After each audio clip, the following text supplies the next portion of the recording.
Deputy CM Manish Sisodia का यह कहना कि दिल्ली में चंद ही घंटे की ऑक्सीजन बची है। इस स्टेटमेंट को किस तरीके से आकलन इसका करें और इसको कितना क्रिटिकल माना जाए?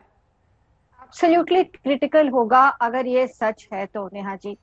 तो actually I think if we actually look at it in a larger perspective, the magnitude of problem जो है, क्योंकि इतनी नंबर्स बढ़ गया है, उसमें जो 80% माइल्ड भी हो, पैनिक भी इतना आ गया है। तो I think beside the availability, beds की प्रॉब्लम है, ऑक्सीजन की प्रॉब्लम है, हेल्थ केयर पर्सनल की प्रॉब्लम है, उसके अलावा ये भी मुझे लगता है कि होर्डिंग भी हो रहे हैं शायद, बिकॉज पैनिक इतनी बढ़ गई है। क्योंकि ये चला गया कि जैसे आपको पता है ना, remdesivir is not a life saving drug. ये बार बार बहुत लोग कहे हैं, चैनल्स में बताया है कि don't hold remdesivir, is not life saving drug, oxygen is life saving. तो ये हो गया कि हो सकता है ऑक्सीजन की जरूरत हो तो लोग होल्ड भी कर रहे, अपने घरों पे ले जा रहे।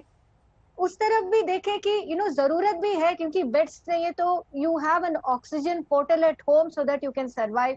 तो multitude of problems, very critical. अगर ये बात सच है कि we just have 36 hours, then it is I don't know, then अगर कोई टर्म है इमरजेंसी से ज्यादा, then that term should be applied. It's an apocalypse.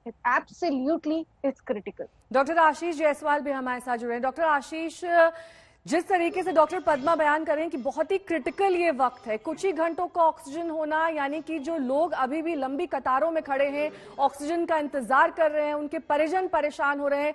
लेकिन ऐसे भी लोग हैं जिन्होंने इमरजेंसी के लिए या फिर फ्यूचर यूज के लिए ऑक्सीजन को अपने घरों में होर्ड किया है।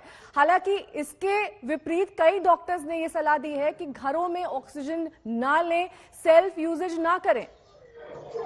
देखिए, दो तीन इंपॉर्टेंट पॉइंट। सबसे पहला इंपॉर्टेंट पॉइंट है, जिन्होंने भी घर में होल्ड किया हुआ है उनको ये ना करें। केवल और केवल ऑक्सीजन से काम नहीं चलेगा।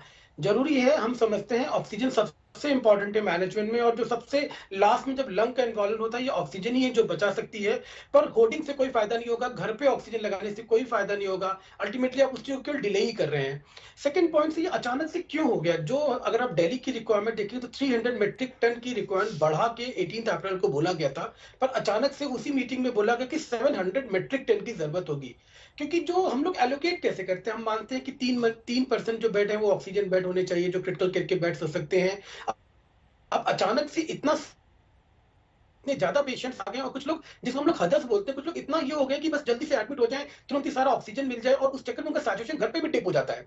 तो इस तरीके से भी जो नंबर है बहुत से लोगों का बढ़ रहा है, बहुत पैनिक हो रहा है, जिसके कारण और भी प्रॉब्लम बढ़ रही है। नो डाउट ये अनप्रेसिडेंटेड इवेंट था। कभी किसी ने सोचा नहीं था कि अचानक से 10 दिन में, 8 दिन में इतने केसेस बढ़ जाएंगे। और सबसे बड़ी प्रॉब्लम क्या हो गई है कि अब क्या हो रहा है, जो यंगस्टर्स हैं उनके अंदर they are land up directly into pneumonia and they are not get oxygen dependent. तो जो ये प्रॉब्लम है इसको और फ्यूल अप कर रही है कि यंगस्टर्स है जिनको ऑक्सीजन की रिक्वायरमेंट बहुत ज्यादा बढ़ते चले रही है, क्योंकि उनके अंदर जो इन्फ्लेमेशन होता है बहुत जल्दी रिएक्ट करता है, बहुत जल्दी साइटोकाइन स्टॉर्म होता है। और जो नई स्ट्रेन के कारण जो आरटीपीसीआर नेगेटिव है, मगर they are all land up into oxygen requirement. तो इस जो ये अचानक से अनप्रेसिडेंटेड इंक्रीज हुआ है, जो राइज हुआ है, इसने पूरा सिस्टम कोलैप्स कर दिया है। अभी हम लोग एकदम वर्ज पे हैं कोलैप्स के। अभी बहुत बहुत एक्टिवली काम करना पड़ेगा, अदरवाइज ये कंडीशन 3-4 दिन में और भी भयावह हो सकती है।